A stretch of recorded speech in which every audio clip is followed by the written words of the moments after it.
Hi everyone, it's Rachel and Anthony. Hello. From Don't Crop Me Now.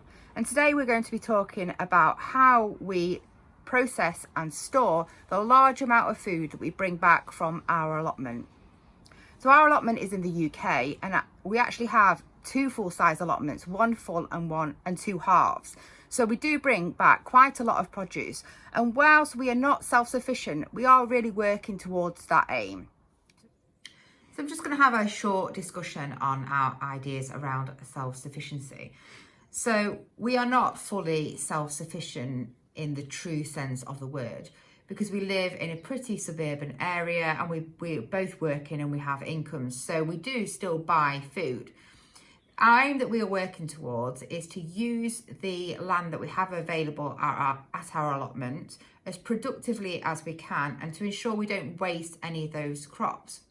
And this has had a real knock-on effect on the amount of money that we do spend on food. And our average food bill, when averaged out over the entire year, is approximately between £10 and £15 a week. So this is for 3 adults that live in the household. So this is much, much lower than the average food bill for the UK. So we're obviously doing pretty well on that aim. And there are some things that we never ever buy. And there are other things, just depending on the yields of the crops that we get, that we might buy. So for example, some years we might have to buy onions, other years we might not have to buy any at all. And some crops we never buy, for example, potatoes. So by living this type of lifestyle, it enables us to do our bit for the environment. And to be perfectly honest, I would rather spend time cooking and processing all those crops and enjoying our time at the allotment, because I'm not particularly into shopping anyway. Don't get us wrong, we do still enjoy the occasional takeaway. So get yourself a brew or a drink and settle down, because this is actually one of the longest videos we have put together. So we really hope you enjoy our tour of our food stores. So the 4 areas of food storage that we will be discussing today is canning, bottling and preserving, freezing, and drying. So when we first ventured into canning, we tended to start off with the standard vegetables and can individual vegetables. And we've still got some of them here. For example, there's some parsnips, swede, beetroot, kale, cabbage, pumpkin. Now this year, we've actually decided to do a little bit less of that. And that's probably because we didn't utilise those as well as I would have hoped. They were really great when you want to throw things together to make a soup or stew, but our personal taste found that the vegetables as a side dish on their own were a little bit soft. So we've now moved on really predominantly to canning. Essentially, you may call it like a ready meal, but things like soups, stews and other ingredients that can be used for cooking. So when I'm using the term canning here, I'm really referring to pressure canning. And that term is used quite differently between the UK and the US and sort of worldwide. So I'll show you our pressure canner a little bit later, but let's have a look at what pressure canned items, apart from those individual veg, that we've currently got in our store. So if we start right at the top, where I can't quite reach, but I'm sure Anthony can see, we've got some there. That's actually, we do can some meat products. We are not massive meat eaters, but I found this a really good way to have small amounts of meat to put into different meals. So the one at the top was the turkey and beans, which are used to make chili predominantly, a few other different items. And if we start from here, we can see that we do can, I guess you'd call that a ready meal really, isn't it? So that is a Thai green curry. It's got different vegetables in, and that is essentially ready to reheat. There's a few more meat type items here. So we've got corned beef, bolognese sauce, which is an absolute winner for us. We eat quite a lot of that actually. And then a few other meat items. So there are some meatballs in onion stock. There's a few different types. You can see there's different ones there. This layer that you get on the top, obviously that's the fat that comes out of the meat, so that is completely safe and normal. The next row that we have got is mainly beans. So if you've been watching any of our allotment videos, you'll see that we do grow a lot of beans for drying. And these are the ones that we have got left from last year's canning.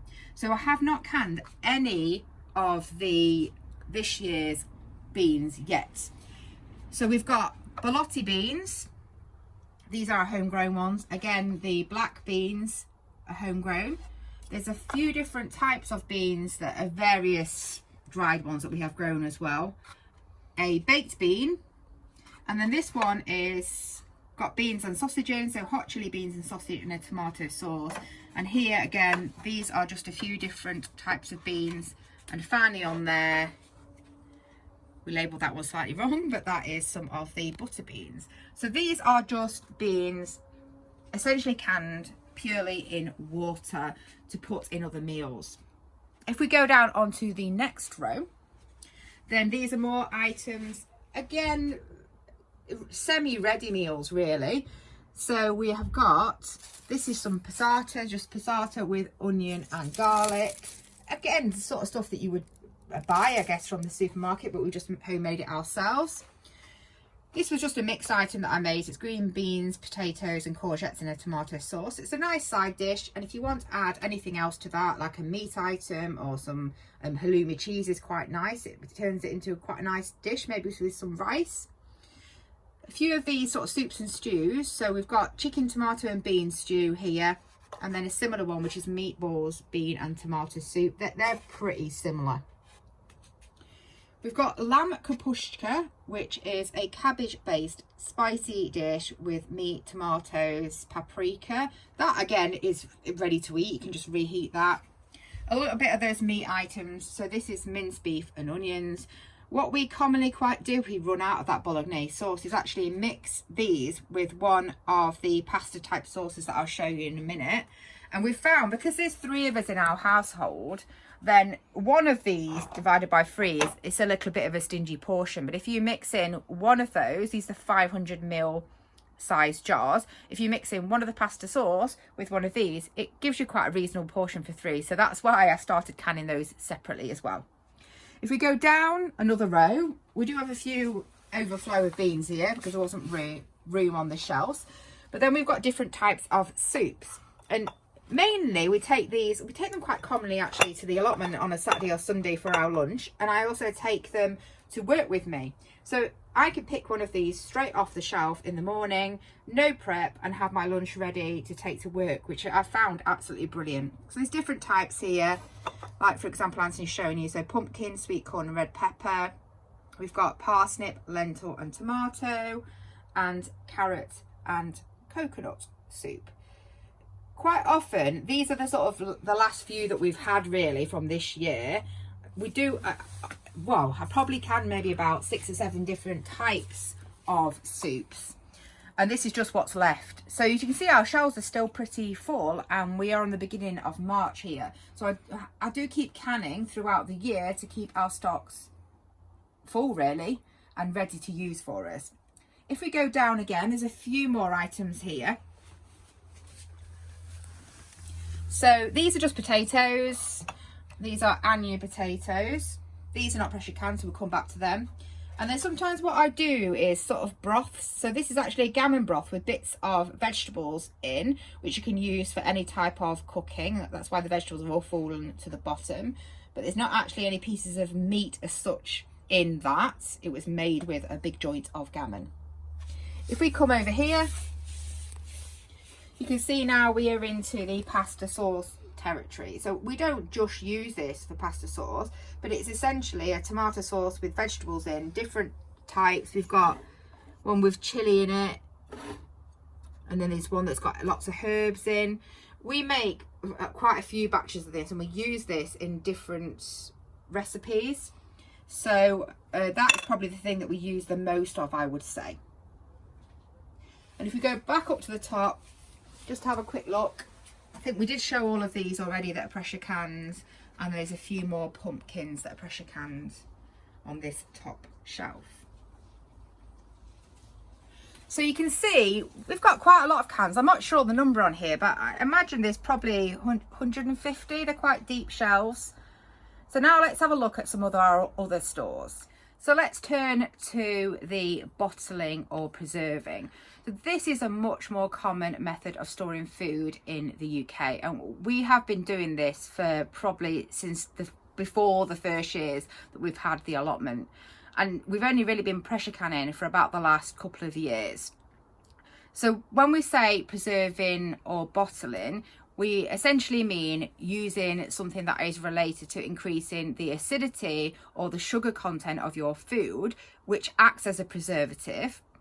A lot of traditional British recipes don't actually process in water, like water bath process, these sort of products after they've been made, but we tend to do that anyway, just as a backup. It ensures you've got a brilliant seal, and most importantly actually, it means that your jars are really clean on the outside for storage. So this cupboard is what people would call typical British, I guess, preserves. So this is mainly jams and chutneys and pickles. So let's have a look what we've got in here. So if we start at the top, there's probably loads of different things in here. This is one that this is the latest thing actually. You can see here was made very recently. This is what we've called Urmston black butter, and this is actually something we were inspired to make when we went on our honeymoon to Jersey. And it is a fruit butter predominantly made out of, our version anyway, is predominantly made out of plums with a little bit of apples in there, slow cooked over a long period of time to reduce down with spices. So this has been water bathed. Because this doesn't have a high enough sugar content, it probably wouldn't keep very well if you didn't water bath process it. But some of the other ones that I'll show you in a second, you could do without water bath processing, the jams and the chutneys. So there are a lot of jams in it, so they're all right at the front, as we just made them. But we do have a lot of different types of jams, like for example here, this one is red currant, raspberry and red grape jam. We've got strawberry and pineapple.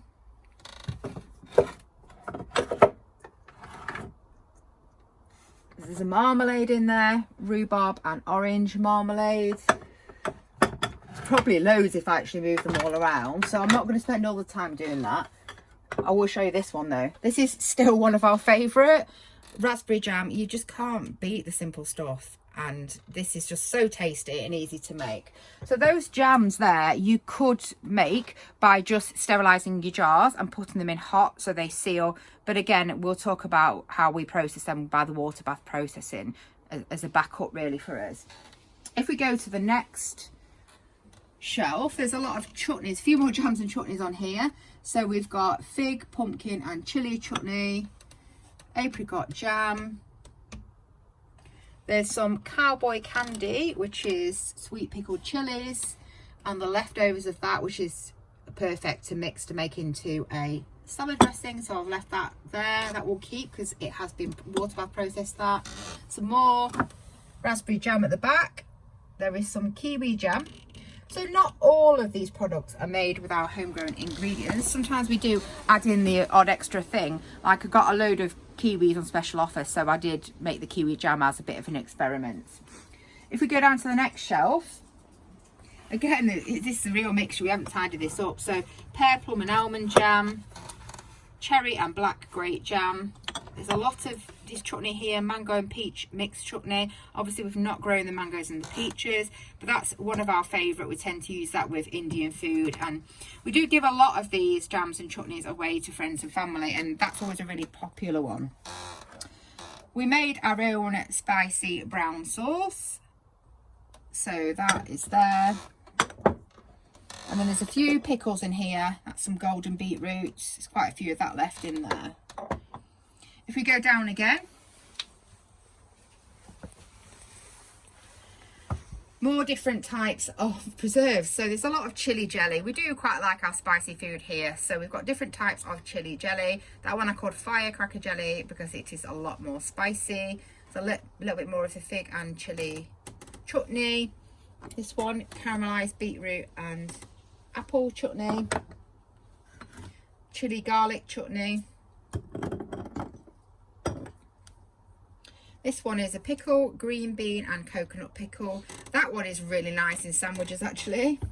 And then behind here we have got some of our homemade chili sauces.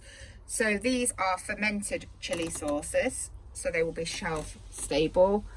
We've got a few of those. One of them has separated out, the hotter one. That one's managed quite well. It's not really a problem if they do separate out. You can just mix them together before you use it. We go down again. A few more here. This one is just a sort of a Branston style pickle. Courgette, red pepper pickle. That was really nice on a cheese board. There's a few other ones. Fig, pumpkin and orange chutney. And down again is really the overflow. So there's quite a few different ones we've probably seen already. So although it does look like we are very full on this chutney and preserves cupboard, we've actually got quite a lot left to do. So if Anthony looks to his right, I will just show you this freezer.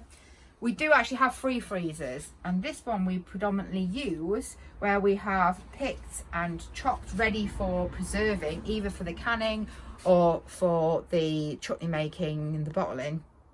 Ready really to make into things, because when you've got those big gluts, it's so much easier when you start. It's halving the job essentially. So you're prepping a lot of the veg, you're freezing it in advance, and then you can just get it out at another time, usually in the winter months, or when you're not as busy at your allotment or kitchen garden. You can have that time then to actually to do the work of making the preserves. So if I have a quick look in here, hopefully it's not going to fall open. You can see the majority of the stuff in here is in bags. So we've got bags of plums. These are more plums. This is beetroot, red currants, gooseberries, cherries. This is our homemade strained apple, which we use for as a setting purpose really. It's essentially a pectins broth that we use for setting some of the jams, so we don't have to buy the pectin separately. And then we've got a few down here, because we started to use these up. We've got a few different cooked items which we will come on when we discuss in the preserving section. So still on the bottling and preserving section, we do actually bottle quite a lot of fruits. And so by bottling, we essentially mean you take those fruits with either no sugar or a much lower amount of sugar, and you water bath, or sometimes pressure can, but usually water bath process those fruits to ensure that they are shelf stable. So it's not the same thing as making a full jam or chutney. So if we have a look at some of the things that we've got here, so the ones where it tends to float to the top like that is because I've pressure canned it. So this is applesauce. This one is a pear compote, so that would have been water bath, this one. We do some juice. This is actually prune juice from some of our damsons. If we look here again, this is a mixed compote, plum, pear and raspberry. There's also some items where these are bottled plums. I called them prunes, but they are actually our damsons. So those ones will have been pressure canned like that. There's also a few more fruit butters that we're talking about. We've got a pumpkin butter there. We've got some blueberries in syrup.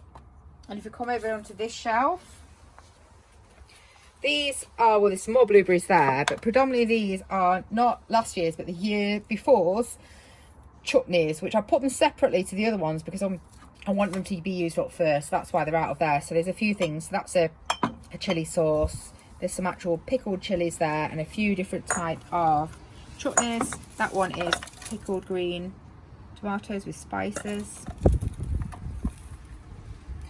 And then on this shelf, while we're here, I'll just show you a few other things that we have got. So we've got pickles. So we've talked about pickling as a method. So this is essentially vegetables or sometimes the fruit in at least a 5% vinegar solution, which preserves it. So we've got here, these are pickled beans. I really like these, actually, one of my favourite. There's some pickled garlic. We're not really going to eat the garlic as that, but it's a good way of preserving that for cooking. So these are just garlic cloves. That's well, I called it a relish really, so it's got sugar in as well as vinegar. So that is sweet onion and pepper. If we come over here, a few other things that we do have. This is actually Christmas pudding made from last year, so that will last for next year. That's fine. And then as well as the compotes, this is we made last year some of our rum toff from last year. So that's full of alcohol, so that will most certainly preserve really well. So there are a few jars of that left. The other thing that we do use the garage for is storage of some fresh produce, because some things do stand and store for quite a period of time on their own. So you can probably see above Anthony's head there's a load of leaves really from dried onions, and there's a couple of onions there that are probably most definitely past their best that need cutting down. So we do things like string up onions in here, and we do have this wooden apple crate that we store our apples and pears when they harvest them on. We've actually used all of our apples and pears, the fresh ones anyway, so there are a few bought ones here on this bottom shelf, but they store really well like this. You just need to check them regularly. It's a pretty cool temperature in here. It's certainly much colder than the house. I've used this for storing onions. These are actually our onions and shallots on this layer here. So these are some of the banana, last few really, banana shallots. And unfortunately these are bought onions because we've run out now of all of our onions, but I store these on these shelves as well.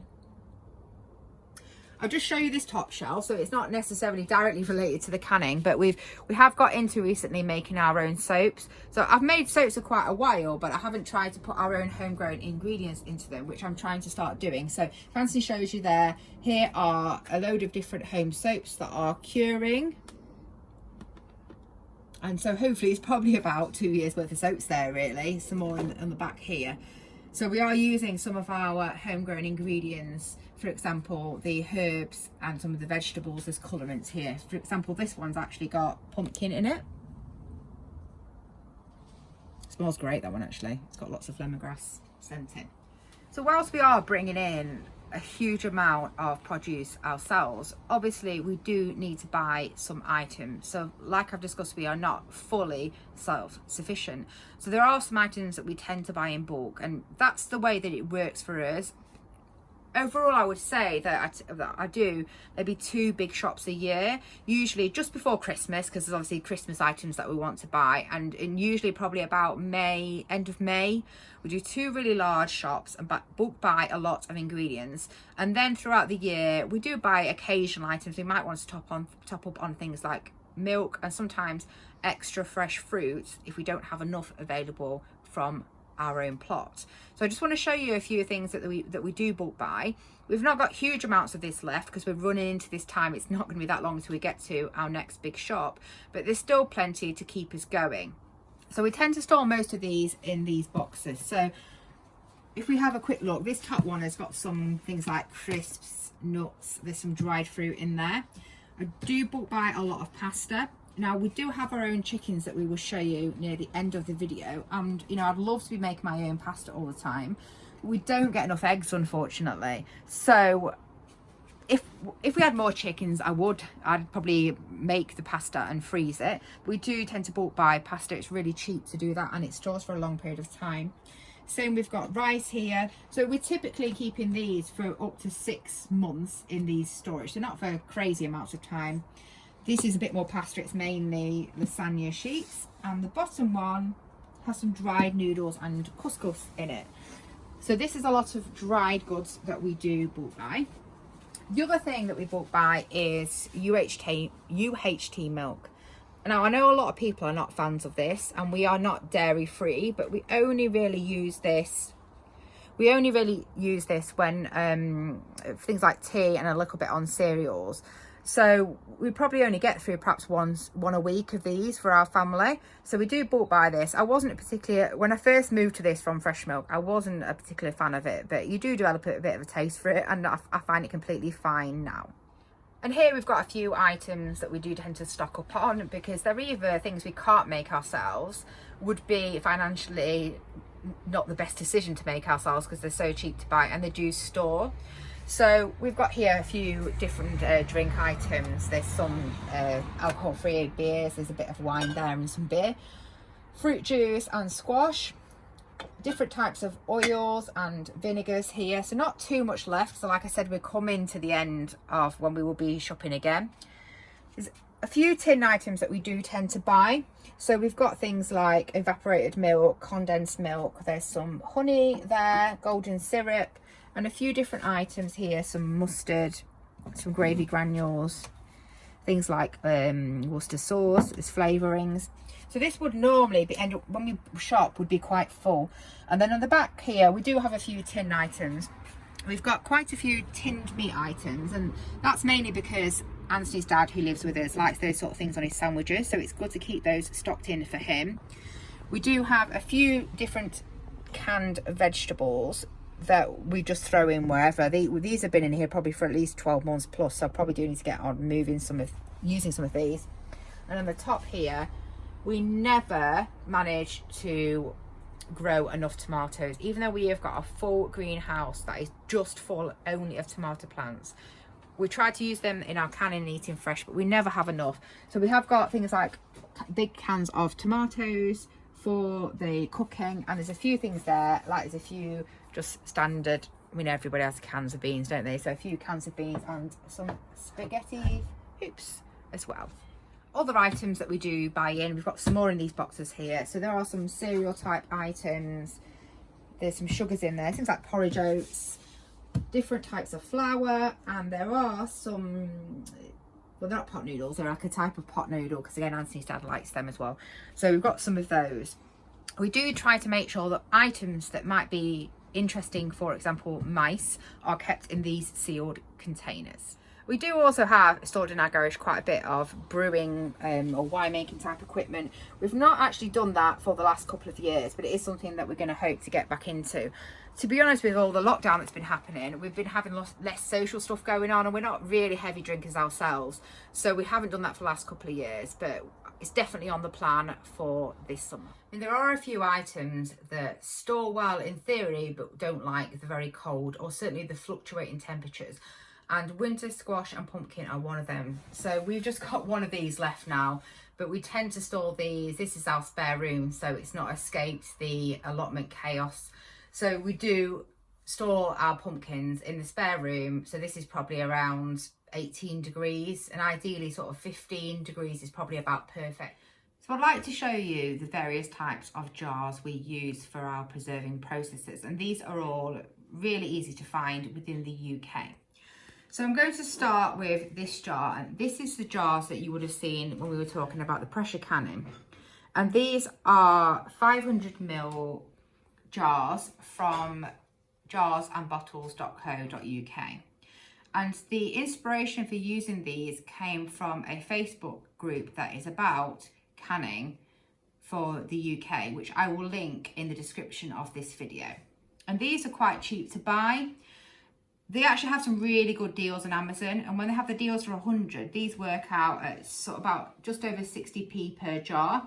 If you buy them in smaller numbers, or you buy them direct from their website, I think it's probably up to about £1 per jar. So look out for those deals on Amazon. So as you can see, this has still got a label on. What I tend to do is I put these through the dishwasher so they're nice and clean, and then I just put them back in the storage, and when I'm ready to use them, I will sterilise them appropriately depending on the method. Now let's look at the jars that you probably saw when we were doing the pickles and chutneys and jams. And these are the main types that we tend to use. So I like these hexagonal jars because they stack very easily and you get more within your space in the cupboard. Now obviously you can save jars and lids and use them completely safely as long as you sterilise them appropriately to make jams and chutneys. And lots of people do that successfully. The reason that we don't do that is just because I like them to be all the same size so I can get them fit. We have relatively limited storage, and I need to be able to get the items, as many as we can, into the cupboard. So by having just these two sizes of jars, it just makes the storage for me much more efficient, and I can buy replacement lids for these as well. So these ones I usually get on eBay. They work out at under 30p a jar, including the lids. And these ones, again, you can get these sort of ones from any type of supplier. I think these ones I might have been given by a friend actually in a set, but you get these from suppliers like the jarsandbottles.co.uk and also on eBay. I would try not to buy too much stuff from the larger suppliers like Amazon if you can, in large numbers, because I know they give a really good deal for jars and bottles because they sell directly on there. But if you buy small amounts of jars, that can actually be really quite expensive. So look around for those deals, and I found eBay is really good for that. I'd like to point out that this video is not sponsored in any way, and I'm just mentioning things that have done really well for us and I know that are easily accessible within the UK. So let's look at the other types of jars and bottles that we do use, and these are the main ones here. So we do use some kilner type jars very, very occasionally. The reason why I don't use these more often is because they're quite expensive to buy. They don't fit that well on shelves.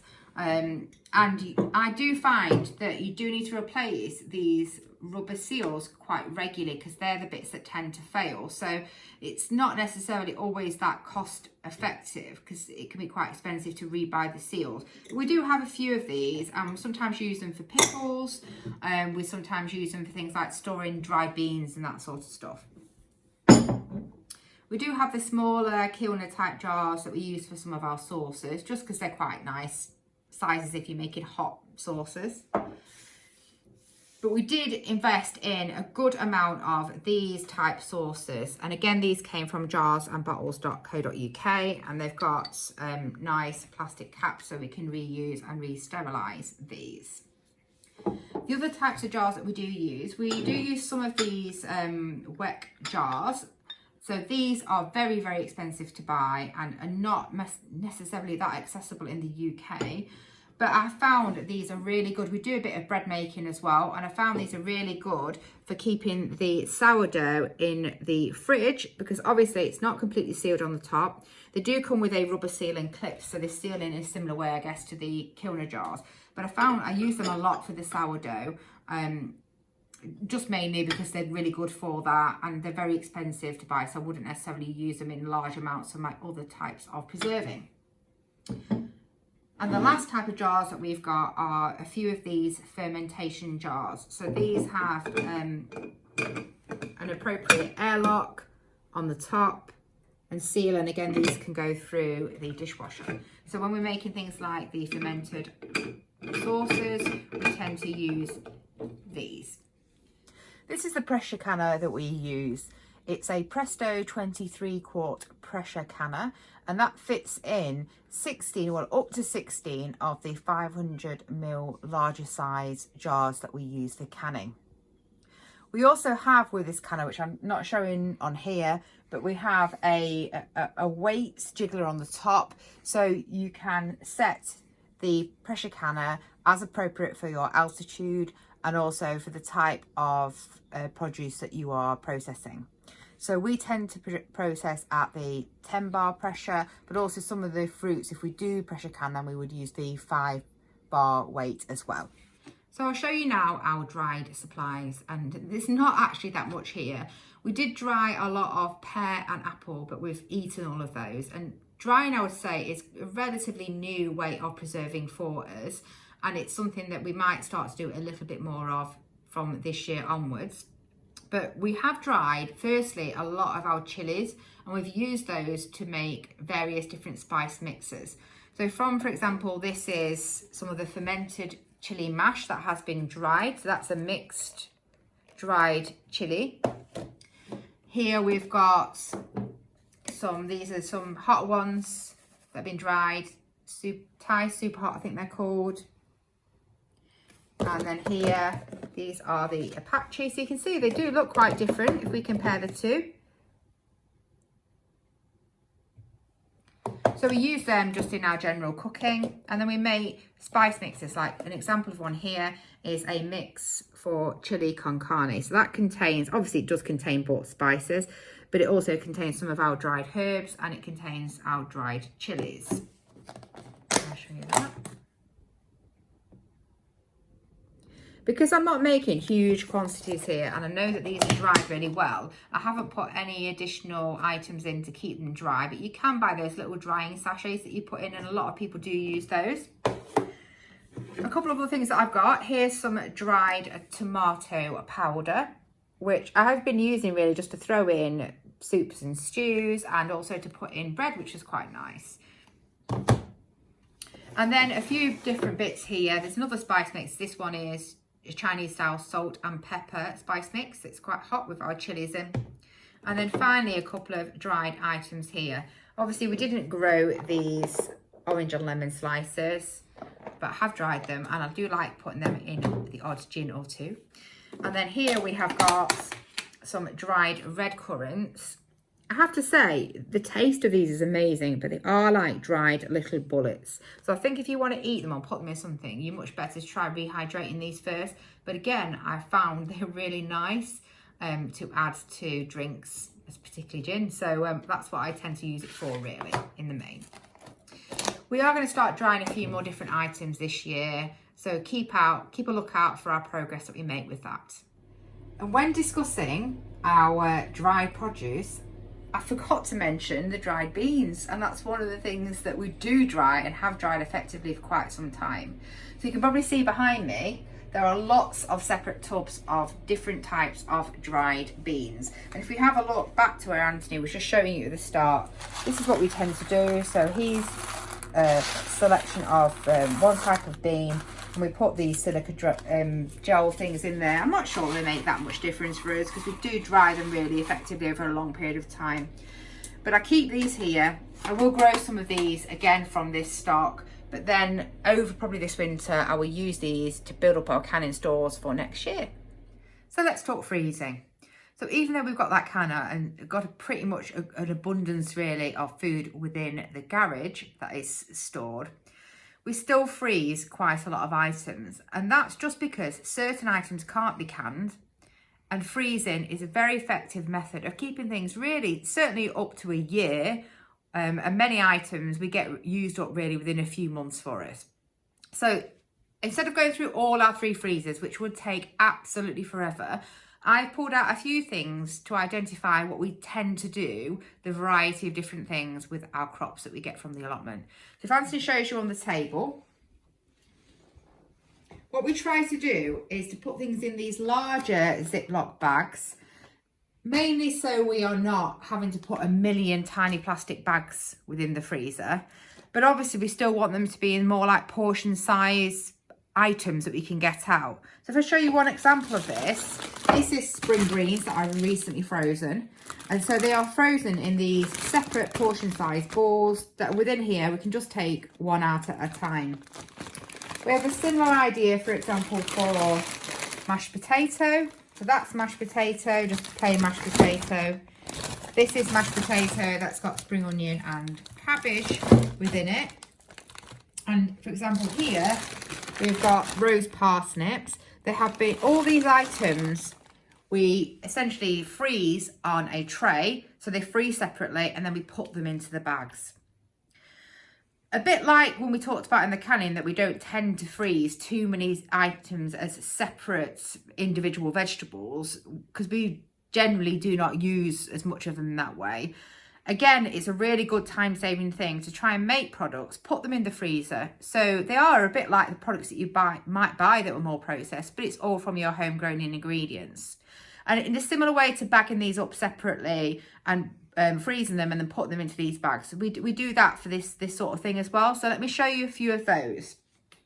So for example here, these are stuffed cabbage rolls that are stuffed with couscous, spices, different vegetables and a little bit of chicken, I think, in those. So they can just be warmed up by braising them either in a tomato type sauce or in some gravy, which is quite nice. These are vegetable potato, I don't guess you might call them sausages. So it's mixed vegetables, it's mashed potato, broad beans, all different types of vegetables and herbs in a breadcrumb coating that can go straight into the oven from frozen. They're actually a really nice sort of brunch at the weekend. Some things that can't go through the canner very well. So here we have got, this has got a large portion here of dal. So this has got our homegrown root vegetables in it. And I've just frozen that all in one big thing like that because we ran out of these smaller containers, which we often use for freezing. So we do freeze some items, like this is just pureed beetroot. And I probably froze it like that because I think I can use that in cooking, but I could also use that in some of the preserves like that and it takes up less room. Here's some frozen roast potatoes and roast onions, and I put these in smaller packages because we didn't actually have any of these left, so that's why I used some of those. So we've got a number of those. Other items where we've done a similar thing, where we're trying to make ingredients that's basically ready with all our homegrown ingredients. So we've got some barges here. These contain onions and also some of our parsnips. These are homemade falafel. These are homemade vegetable samosas. And these are homemade, they're sort of like a spicy potato Indian street food snack, which again, it goes straight in the oven.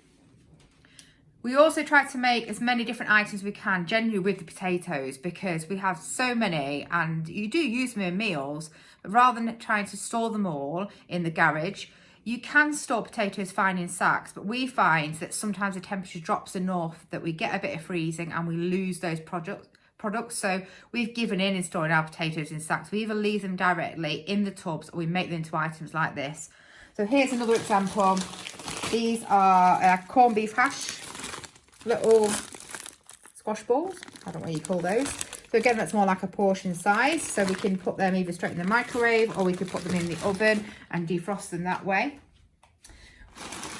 We do make items like these. Is a pie, I guess. So we've made those and they contain our homegrown vegetables as well. We've got quite a lot of different, 3 or 4 different types of these in the freezer. It can just go straight into the oven from frozen. And then obviously we do freeze things that we would want to use as individual vegetables. So things like there's blueberries there. And obviously we showed you that full freezer in the garage, which is full of different preserves. They're mainly more different items for the preserves. They're mainly for that. The stuff that we put in the other freezers is stuff that we're generally going to eat in meals throughout the year. So, and another example we've got there that does freeze quite well is cabbage. As long as you put it straight into freeze straight into defrost from frozen, like in a steamer, is perfect. And we've done this just because we stored quite a lot of cabbages for a number of months in the garage, but as they started to go over, I just sort of chopped them all up and put them in here. We do freeze some soups. There's a leek and potato soup here. Usually items that are not suitable to go through the canner that we tend to freeze. So we do still freeze stuff like that.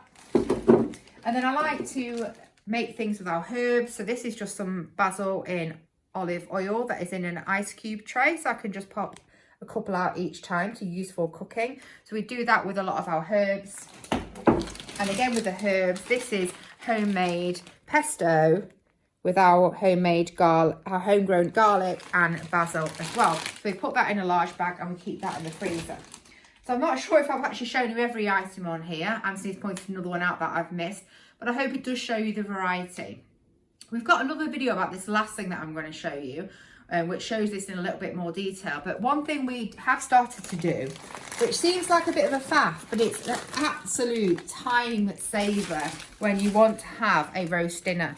So we have frozen everything together here to make a roast dinner. So for example, here there's potato, that's Swede and carrot, there's a Yorkshire pudding, there's some beef there, there's some gravy in little containers. So that is a full Sunday roast for 3 people. And I made a few of these and basically put them in the freezer. Because we're so busy really with the allotment, particularly at weekends, Anthony's always saying, I love a roast. And to be honest, we do not have time to spend our full Sunday cooking a roast. And that's a good way of us being able to have a roast dinner on Sunday occasionally if we do really want one. We do also keep our own chickens. I mean, at the moment, we've only got 3 older rescue hens and they're not laying that regularly. The plan is to top up with a few more girls this spring. So let's just say hello to our 3 chickens. Hey girls, hello. And they live very happily in our garden coop.